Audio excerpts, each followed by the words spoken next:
In last week's episode, we revealed our Horsebox was going to become the Gallop Guzzle cocktail bar, and we knew if we were going to serve customers drinks we'd need a serving hatch, so Rich got busy with the grinder and made us one. And what cocktail would you like? No.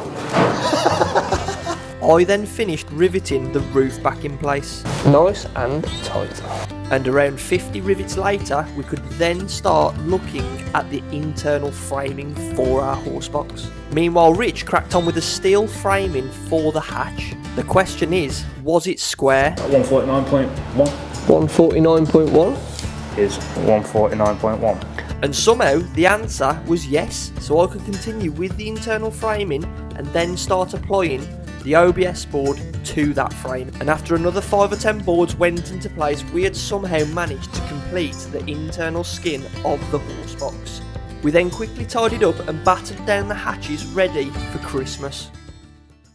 Hello guys, welcome back to episode 5 of the Horsebox videos. Today we're going to try and get this back semi-road legal.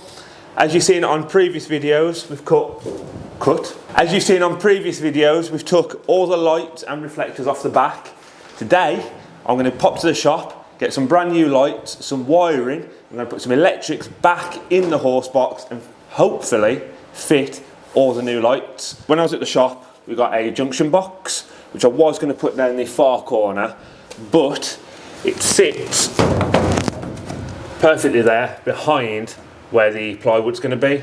So instead of extending off this one, I'm just going to connect this straight to the junction box and then extend the wires from the junction box all the way to the back of the Horsebox. Now the good thing about this is we're not sure how many markers we're going to put on the Horsebox, so instead of having to keep soldering and cutting wires, we can just add a spade connector and a wire. Simple as that.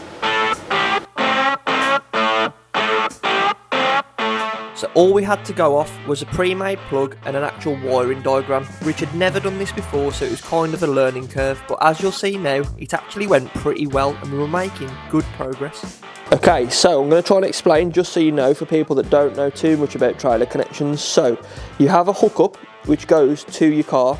The hookup then comes through off your car into the trailer, into this box here. The wires are then split and we're going to extend them from here all the way around to the back of the trailer, and these wires are going to be used for your indicator, your brake lights, etc. So we need to actually run now all these wires off here all the way around to the back, and that is going to take a little bit of time, but luckily we've got our trained auto electrician with us. Oh, he's a grinder? No. So while Rich is running all the cables to the rear, I've actually used my brain and we're going to actually label each cable. Rich wanted to run them all and then try and work them out the other end, and I was like, no, we need to mark them. So for example, this one says, Rich is an idiot, and I'm going to stick it right there where it belongs. Unfortunately, I then got summoned by the Dragon to go to soft play on Christmas Eve with my little lad. And we thought by this point it's pointless continuing work, we'll just go and have Christmas, come back in on the 27th and make a fresh start. Welcome back to the channel. It has been a very quiet Christmas for me and Rich. It's actually been really nice just to have a week off from filming, but Christmas is now over and we are back, and we have got to get some electrics inside this Horsebox. Now we've got a special guest on the channel today, and he is called Brad as the electrician. You haven't met him before, and let me just say, he's a character. But he's going to help me and Rich learn how to get electrics into the Horsebox, and we're going to take you along for the ride. This is Bradders, aka Shonda Paul, and we are going to firstly drill through the Horsebox, because we've got to get power inside using, what's that called? 16 amp female adapter that goes onto there, then plugs into your hookup.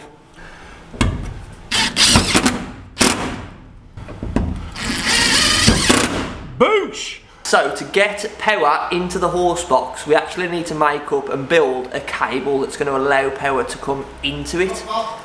So we have got 2.5mm flex, and this is currently a 50 metre drum. we're only going to do a 20 metre cable going from the horse box, so we're going to have some left over. So I need to measure 20 metres of this out for Bradders so we can start making the complete cable with the plugs on either end. So Bradders has just shown me a tip. If I go from my right shoulder to the end of my fingertips, apparently it's about a metre or thereabouts, and I've just measured it with a tape measure and it literally is exactly on a metre. So for this scenario, we actually don't need a tape measure. And well, 20 metres later, the cable was now at the correct length. We could then splice the one end. I then sent it through the inside of the horse box to the external face, and Bradders connected it to a plug.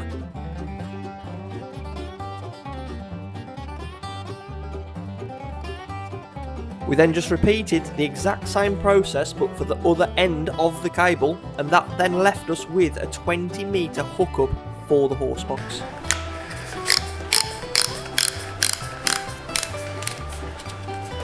Boom! But there was no rest for the wicked. Because we'd had so long off over Christmas, we had a lot to catch up on. So me and Bradders started putting the boards back in place and actually measuring out where we wanted the internal sockets. So now we've marked where the sockets need to go, we've got to put the faster fix boxes in place. So we use the faster fix boxes to mark a template on the wood. We then cut the wood out, drop the boxes in, and then we could start running some 2.5mm flex. The real workforce has just arrived. Look at this. Boom. Boom. It's getting serious. It is serious. And you're probably wondering who this fella is. Well, this is Richie's dad, and you may have seen him in the background of some of our previous videos. He popped down to help solder all the wires into somewhat of a loom, and we could then run that loom to the rear of the horse box, ready to power the tail lights and the indicators. And while all that was going on, me and Bradders actually popped out to go and get the rest of the materials needed for the electrical side of the horse box. We've just been to Selco and brought some outdoor lights as well, and you're going to see shortly where these are going to be mounted.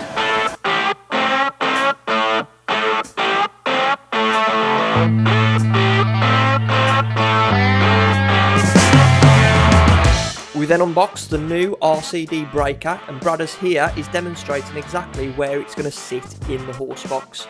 And once we had that in place, we could then follow on with the rest of the wiring going round to those new lights we'd brought for the external faces.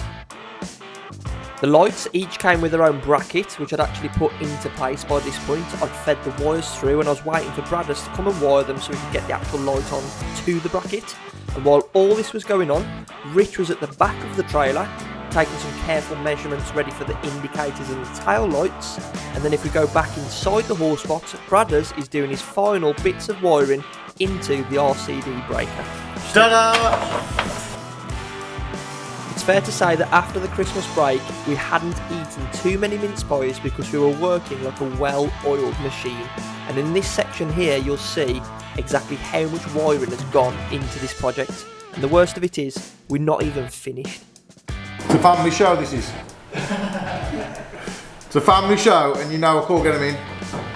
And at this point, I just want to say a huge shout out to Bradders for actually coming in over Christmas to help us get this horse box wired and actually making this video you're watching right now possible. And those lights are actually looking really good. I can't wait to be able to turn them on. So at this point, I was actually trying to help Rich line up the holes ready for the wires to go through. But the funny part is, Rich had actually been welding at the back of the horse box the whole time, and he forgot to click record. And well, as you'll see, the holes have been welded in the aluminium. We've punched new ones through, and we can get the indicators and tail lights installed and into place. I wonder what Bradders has got to moan about now. I'm meant to be good now, moments ago. This is going to be for the light switch. So this is the mains to a 2-gang light switch from there, which then will feed these lights and these two outside. Hopefully. Fingers crossed. And at this point, it actually was getting pretty late. It had gone dark outside. So I did what I do best, and I left Rich and Bradders to crack on with the work on their own. But don't worry, I always make up my time by editing these videos for you guys. I hope you're enjoying them, and hit that subscribe button if you are. And I think this clip here really does just emphasise how much wiring has gone into this horse box. What a day it has been. There's not been much talking from me and Rich, and Bradders has basically had full control of the Horsebox. If you come inside now, you'll see that although it's still quite messy at the minute, the wiring is pretty much done and in place. And when I say wiring, we have got a lot of cables on top of the main electric cables as well. Now, everything that you see here that's blue is for the electrics inside the Horsebox, and all your grey cables that you see are actually going to be for the tail lights and the indicators. Now, if we go back outside, you'll see that we've installed two bulkhead lights, numero uno, numero dos, and hopefully they're going to shoot a nice light up and down the Horsebox. Granted, we've still got to prep it and paint it. We've put them in place for the time being so we know everything's working. Rich has been busy installing all the lights on the outside of the vehicle, so your braking lights, your reversing lights and your fog lights. We haven't tested these at all yet.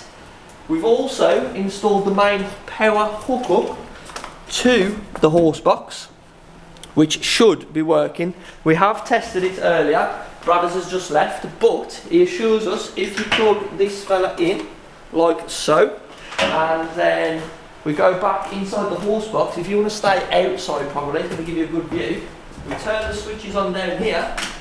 We have now got lights inside and outside of the Horsebox. And the best thing is, I don't know if the camera's going to adjust here, but if we turn the main unit lights off, and just like that, you'll probably now get the full effect of how this Horsebox is going to look on an evening. If I go back inside and go to the serving hatch, you'll see just how good it looks. So we've had it really bright in here, ready for serving, and then obviously it looks quite moody and dim outside, which is what we were going for. But yeah, it has been Christmas the past few days. Me and Rich wanted a bit of a break to spend some time with our families, and I can probably appreciate this video is not going to be as long as we've been doing the previous few weeks. So in the next episode, we're actually going to test all the brake lights, the indicators. We're going to get all these boards back on.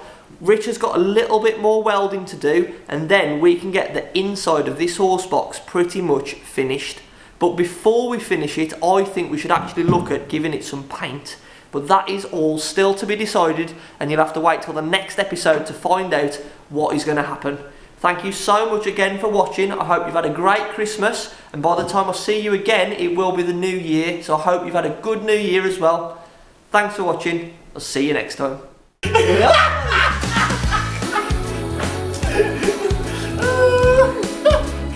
By the way, here's some wires for me. How much are they going to go? What?